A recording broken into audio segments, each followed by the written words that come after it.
गाडीचं काय झालं आणि आम्ही कुठे चाललो सगळं सांगतो. तर जय शिवराय, दंडोत प्रणाम. आज भानखेडीला दरवर्षीप्रमाणे रोठाचा प्रोग्राम होता. विड्यासाठी पानं आणली नव्हती म्हणून पाने घेतली आणि सरळ भानखेडीच्या रोडने निघालो. रस्त्यात जाता जाता असं एक स्टील हाऊस लागते जिथे तुम्ही फोटो पण काढू शकता आणि जंगलाचा हा व्ह्यू एन्जॉय पण करू शकता. आणि थोडं समोर जाऊन 111 फूट उंच अशी ही मारुतीची मूर्ती पण लागते. काही पण म्हणा, पण रविभाऊ राणानं कामं एक नंबर केले. आणि जसं भानखेडी पोहोचलो तसं हे पाहायला भेटलं. जास्त काही नव्हतं झालं, रोडचं काम चालू असल्यामुळे गाडी एक साईड चालली गेली होती. आणि तुम्ही पण गाडी आरामात चालवत जा, दिवसांदिवस ऍक्सिडेंट जास्त होत चालले. आपल्या लोकांची काळजी आपल्यालाच करायला लागते बरं.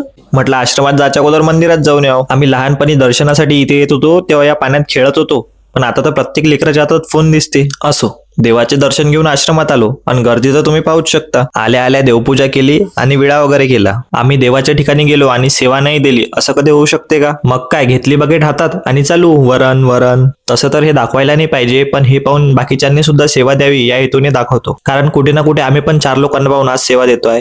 तर नेक्स्ट टाइम तुम्ही पण फक्त जेवण करून न जाता सेवा पण द्यावी अशी आशा करतो. सगळ्यांचे जेवण झाले होते तर आम्ही पण जेवायला बसलो. आणि पंक्तीतलं जेवण म्हणजे भाई अनादर लेवलचं सुख आहे. तर रोठाचा प्रसाद घेऊन आम्ही निघालो घरी. तर लवकरच स्थान दर्शनचे ब्लॉग येणार आहे, बाकी पण ब्लॉग येणार आहे. तर जसा सपोर्ट तुम्ही इन्स्टावर करताय तसाच युट्यूबवर करा. लवकरात लवकर त्याच्यावर 1000 सबस्क्रायबर पूर्ण करा आणि लवकरच स्थान दर्शनचा ब्लॉग येणार आहे. त्यासाठी सबस्क्राईब आणि फॉलो करून घ्या.